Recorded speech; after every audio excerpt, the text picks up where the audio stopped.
Good morning friends, आप सभी का स्वागत है हमारे यूट्यूब चैनल एजुकेशन कैंप पर। आज हम देखेंगे हिंदी के बहुत ही महत्वपूर्ण प्रश्न जो कि कक्षा 6 से 12 के लिए बहुत महत्वपूर्ण है और सुपर टेट और यूपी टेट परीक्षा के लिए अत्यंत महत्वपूर्ण है। तो चलिए स्टार्ट कर लेते हैं। हमारा सबसे पहला है क्रिया विशेषण किसे कहते हैं। जिन शब्दों से क्रिया की विशेषता का ज्ञान होता है उसे क्रिया विशेषण कहते हैं, जैसे यहाँ, वहाँ, अब और तब आदि। ठीक है, अगर आप में इनमें से कोई भी आंसर आपको पता हो तो कमेंट बॉक्स में देने का प्रयत्न करिए। अव्यय किसे कहते हैं। जिन शब्दों में लिंग, वचन, पुरुष, कारक आदि के कारण कोई परिवर्तन नहीं होता उन्हें अव्यय कहते हैं। ठीक है, आपको बताना है अव्यय को और किस नाम से जाना जाता है। चलिए आगे देखते हैं। अव्यय सामान्यतः कितने प्रकार के होते हैं। तो अव्यय सामान्यतः 4 प्रकार के होते हैं। क्रिया विशेषण, संबंध बोधक, और समुच्चय बोधक और विस्मय आदि बोधक। हिंदी में वचन कितने प्रकार के होते हैं ये तो आप सब जानते हैं। हिंदी में वचन एक वचन और बहुवचन, और संस्कृत में ये होते हैं 3, एक वचन, बहुवचन और द्विवचन। ठीक है, और संस्कृत में पुरुष भी 3 होते हैं, प्रथम पुरुष, मध्यम पुरुष और उत्तम पुरुष। वर्ण किसे कहते हैं। वह मूल ध्वनि जिसका और विभाजन नहीं किया जा सकता उसे वर्ण कहते हैं, जैसे कि म, प, र, य। जैसे कि अगर हम लिख दे क, म, ल, तो इसका हम विभाजन कर सकते हैं, लेकिन अगर इसमें से हमको एक शब्द निकाल ले म, इसका हम विभाजन नहीं कर सकते हैं। ठीक है, वर्णमाला किसे कहते हैं। वर्णों का क्रमबद्ध समूह को वर्णमाला कहते हैं, जैसे क से लेकर के अज्ञ तक और अ से अ तक। ठीक है, शब्द किसे कहते हैं। 2 या 2 से अधिक वर्णों का मेल जिसका कोई निश्चय अर्थ निकलता हो उसे शब्द कहते हैं, जैसे कि कमल, इसका कोई अर्थ निकल रहा है। ठीक है, लेकिन अगर जैसे हम कह दें कि मित्र कोई शब्द नहीं है, इसका अर्थ नहीं निकल रहा है, यानी ये कोई शब्द नहीं है। वाक्य किसे कहते हैं। 2 या 2 से अधिक शब्दों का समूह, सार्थक समूह वाक्य कहलाता है।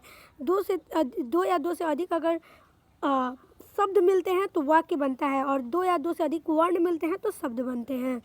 अगला प्रश्न है, मूल स्वरों की संख्या कितनी होती है। मूल स्वरों की संख्या 11 होती है। मूल व्यंजन की संख्या कितनी होती है। मूल व्यंजन की संख्या 33 होती है। 6 ध्वनि किसके अंतर्गत आती है। संयुक्त वर्ण के अंतर्गत आती है। त्र किन वर्णों के मेल से बना है। जैसे कि आप सब जानते ही हैं, त्र जो है वो त और हलंत धन र से बना हुआ है। चलिए आगे बढ़ते हैं। ट वर्ण का उच्चारण किस स्थान से होता है। मूर्धा से। फ वर्ण का उच्चारण स्थान दंतोष्ठ होता है। स श श ह व्यंजन कहलाते हैं उष्म। आप इन्हें बोलकर भी देख सकते हैं, उष्मा अवश्य निकलेगी मुंह से। य र ल व यह व्यंजन है अंतस्थ व्यंजन। क से क पे हलंत और म पे हलंत तक के व्यंजनों को क्या कहा जाता है। स्पर्श व्यंजन। घोष का अर्थ है नाद। ठीक है, आगे बढ़ते हैं।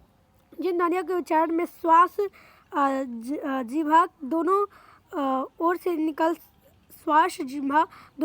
निकल जाती है क्या कहलाती है। पश्रिक। आ स्वर कहलाता है विवृत स्वर। ठीक है, आ स्वर विवृत स्वर कहलाता है। पश्च स्वर कौन कौन से है। ई, छोटी ई और बड़ा आ पश्च स्वर है। अग्र स्वर कौन से है। ए। श्र व्यंजन किसका मेल है। तो ये आप सब जानते हैं, ये स और इस र का ये मेल है। चलिए अगला प्रश्न है, ओम ध्वनि के उच्चारण में स्वर का कौन सा रूप प्रकट होता है। वह है प्लुत स्वर। ठीक है, आपको कमेंट बॉक्स में बताना है ह्रस्व और दीर्घ स्वर क्या होता है। ठीक है, आगे बढ़ते हैं। संघोष वर्णों का सही वर्ग है ढ और ढ। भ्राता का भाववाचक क्या होता है। भातृत्व। ठीक है, सीमा दौड़ती है, यहाँ दौड़ती कैसी क्रिया है। अकर्मक क्रिया है। आशुतोष ने कहा मैं पढ़ूंगा, इसमें की मैं पढ़ूंगा क्या है। तो ये है संज्ञा उपवाक्य। ठीक है, सोना, चांदी और तेल, पानी किस प्रकार की संज्ञा है। आप सबको पता है द्रव्यवाचक संज्ञा है। कृपाण का विलोम दानी होता है। ठीक है, अनुराग का विलोम विराग होता है। भोगी का विलोम योगी होता है। कीर्ति का विलोम अपकीर्ति होता है। स्थूल का विलोम शब्द सूक्ष्म होता है। शीर्ष का विलोम शब्द तल होता है। आगे बढ़ते हैं। शोषक का विलोम शब्द शोषित होता है। मृदु का विलोम शब्द कटु होता है। कुलुष्र का विलोम शब्द निकुलुष्र होता है। ठीक है। निर्दय का विलोम शब्द सदय होता है। निरोग का संधि क्या किस संधि का है? निरोग। आपको बताना है निरोग जो है किस संधि का है, तो यह विसर्ग संधि का है, निधन रोग। ठीक है। निस्तेज में कौन सी संधि है? निस्तेज में विसर्ग संधि है। उज्ज्वल का संधि विकसित क्या होगा? आप सब जानते हैं, उत धन ज्वल होता है, आप सबको पता ही होगा, ये परीक्षा में अधिक बार पूछा जाता है। ठीक है, इसे याद रखिएगा। बहिष्कार का बहिष्कार होता है, आप सबको पता है। चयन में कौन सी संधि है? अयादि संधि है। ठीक है। 3 अक्षरों वालों को आप 99.99% क्लियर है कि वो अयादि संधि होता है। ठीक है। 1-2 शब्द है जो नहीं होते हैं। अन्वय में कौन सी संधि है? गुण संधि है। सच्चिदानंद का संधि विच्छेद सत धन चित धन आनंद होता है। ठीक है, आप सबको पता ही होगा। उन्नति का संधि विच्छेद उत धन नति होता है, आप सबको पता ही है। ठीक है। कुछ संधि विच्छेद ऐसे होते हैं जो इजीली याद करने लायक होते हैं, जैसे सच्चिदानंद सत धन चित धन आनंद, उन्नति उत धन नति। ठीक है, आगे चलिए। निधन में कौन सी संधि होती है? विसर्ग संधि। सूर्य प्लस उदय का सूर्योदय होता है, आप सबको ही पता है। सूर्य और उदय मिलकर बनते हैं सूर्योदय। किस युग को आधुनिक हिंदी कविता का सिंह द्वार कहा जाता था? कहा जाता है भारतेंदु युग को। ठीक है। द्विवेदी युग में के परिवर्तक कौन थे? महावीर प्रसाद द्विवेदी। हिंदी का पहला सामाजिक उपन्यास कौन सा माना जाता है? भाग्यवती। सन 1950 से पहले हिंदी कविता किस कविता के रूप में जानी जाती थी? प्रयोगवादी। और ब्रिज भाषा का सर्वोत्तम कवि कौन है? सूरदास। आदिकाल के बाद हिंदी में किस साहित्य का उदय हुआ? भक्ति साहित्य का। ठीक है। किस समय के बाद? आदिकाल के बाद। निर्गुण भक्ति काव्य काव्य के प्रमुख कवि कबीरदास हैं, आप सबको बताइए। किस काल को स्वर्ण काल कहा जाता है? भक्ति काल को स्वर्ण काल कहा जाता है। हिंदी का आदि कवि किसे कहा जाता है? संविभू। आधुनिक काल का समय कब से माना जाता है? तो आप सबको पता है 1900 से आधुनिक काल का समय माना जाता है। जयशंकर प्रसाद की सर्वश्रेष्ठ रचना कामयानी है। बिहारी ने क्या लिखे हैं? दोहे लिखे हैं। कबीर किसके शिष्य थे? रामानंद के। आपको याद रखना है, कबीर किसके शिष्य थे? रामानंद के। आपकी परीक्षा में अवश्य पूछा जाएगा। पद्यावत महाकाव्य कौन सी भाषा में लिखा है? अवधी। चप्पू किसे कहते हैं? गद्य और पद मिश्रित रचनाओं को चप्पू कहते हैं। ठीक है। कालाधर उपनाम से कविता के कवि लिखते हैं। कौन सी कविता के कवि लिखते हैं? तो जयशंकर प्रसाद। रसनिधि किस कवि का उपनाम है? पृथ्वी सिंह का। प्रेमचंद्र के अधूरे उपन्यास का नाम क्या है? मंगलसूत्र। ठीक है। प्रेमचंद्र के अधूरे उपन्यास का नाम मंगलसूत्र है। ठीक है। आगे, हिंदी के सर्वाधिक नाटककार कौन है? जयशंकर प्रसाद ही। तुलसीकृत रामचरितमानस कौन सी भाषा का प्रयोग किया गया है? अवधी भाषा का प्रयोग किया गया है इसमें। एकांकी के जन्मदाता कौन है? धर्मवीर भारती। आगे आपका प्रश्न है, मीराबाई कि किस भाव से कृष्ण की उपासक थी? माधुर्य भाव से। ठीक है। रामचरित मानस का प्रधान रस है शांत रस। सबसे पहली अपनी आत्मकथा हिंदी में किसने लिखी थी? डॉक्टर राजेंद्र प्रसाद ने। ठीक है। अगर सबसे पहली खुद ने लिखी तो डॉक्टर राजेंद्र प्रसाद है। हिंदी कविता का पहला महाकाव्य कौन सा है? पृथ्वीराज रासो। हिंदी का सर्वप्रथम प्रकाशित पत्र कौन सा है? उदंड मात्र दंड। ठीक है। हिंदी साहित्य की प्रथम कहानी कौन सी है? इंदुमती।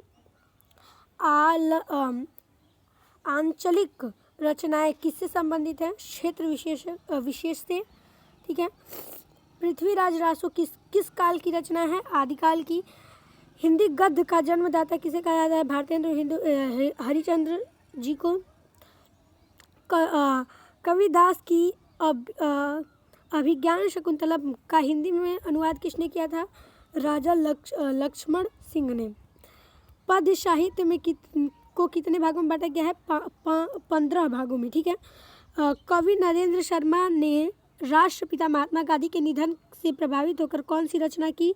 रक्तदान की रचना की थी, ठीक है। किसने? नरेंद्र शर्मा ने किसके लिए? महात्मा गांधी के निधन के से प्रभावित होने में। नाट्य शास्त्रकारों द्वारा अमान्य रस कौन सा है? विभत्स रस अमान्य रस कहा जाता है।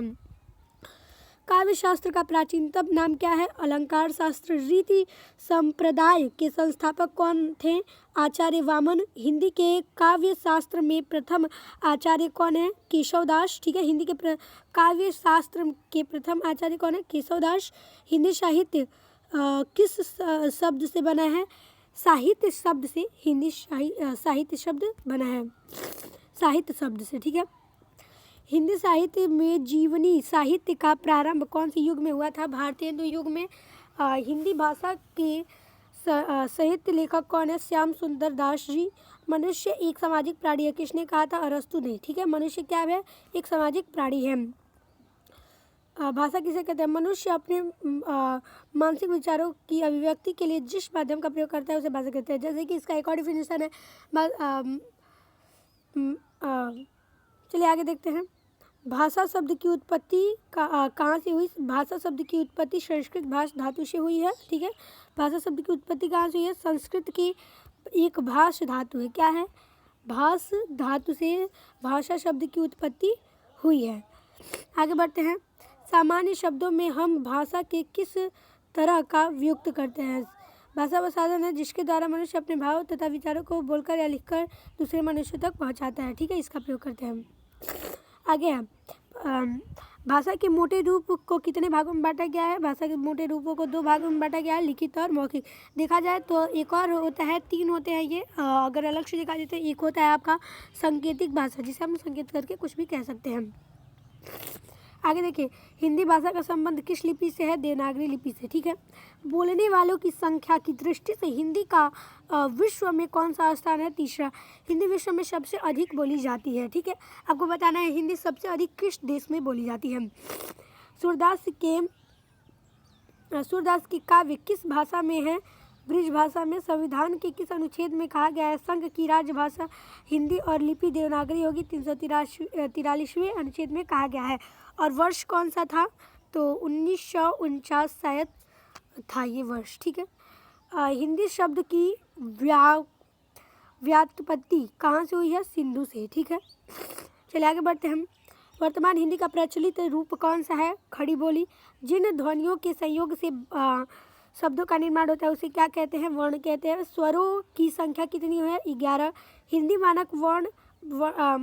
मानक वर्णमाला में कितने वर्ण होते हैं? 52 वर्ण होते हैं, 52। आगे अंतस्थ व्यंजनों की संख्या कितनी है? 4 है, ठीक है। मैंने ऊपर आपको बताया कौन से हैं। हिंदी वर्णमाला को कितने भागों में बांटा गया है? 2 भागों में हिंदी वर्णमाला को बांटा गया है। हिंदी वर्णमाला में स्पर्श व्यंजन की संख्या 25 है। क वर्ग से लेकर किस वर्ग तक? क से लेकर म तक ये होता है, ठीक है।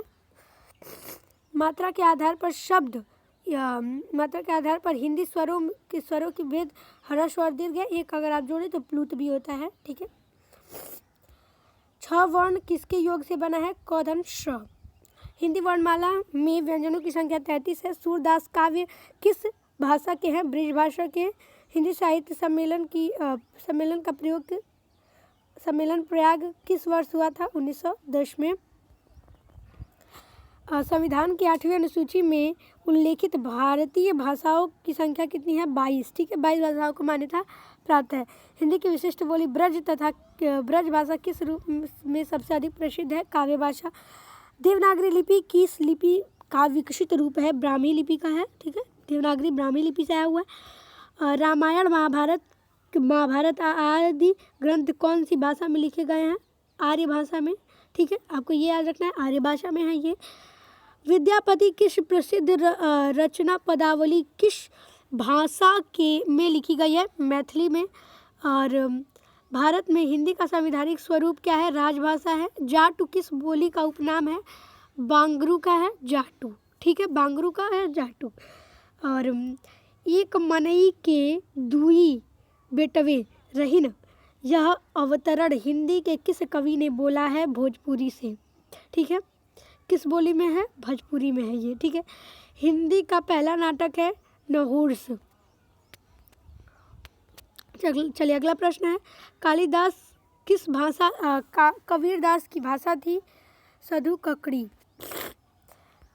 कमल का जादूगर किसे कहा जाता है? राम वृक्ष बनोपुरी को। ठीक है, आगे है, प्रतिवाद उपयोगिता का दूसरा नाम है प्रतिवाद उपयोगिता का दूसरा नाम इसे किसने कहा था? तो वो कहा था राम विलास शर्मा ने। हमारा अगला प्रश्न है, रामचरितमानस में कुल कितने खंड हैं? 7 खंड हैं रामचरितमानस में, ये आप याद रखिएगा। चलिए आगे बढ़ते हैं, हिंदी साहित्य के इतिहास के रचयिता कौन है? आचार्य रामचंद्र शुक्ल। गीत गोविंद किस भाषा में है? गीत गोविंद संस्कृत भाषा में है। लोकनायक किसको कहा जाता है? तुलसीदास को लोकनायक कहा जाता है। इंद्रापति किसे कहा जाता है? विष्णु को इंद्रापति कहा जाता है। ठीक है, और पंचतंत्र क्या है? कहानी का संग्रह है। इस वीडियो में हमने 130 प्रश्न कवर किए हैं। अगर आपको वीडियो अच्छा लगा हो तो वीडियो को करिएगा like, share and subscribe. Video बनाने में हमें बहुत ही मेहनत लगता है, तो इसलिए वीडियो को करिएगा लाइक, शेयर एंड सब्सक्राइब और वीडियो को कर दीजिएगा subscribe. Thanks for watching this video. जय हिंद, जय भारत।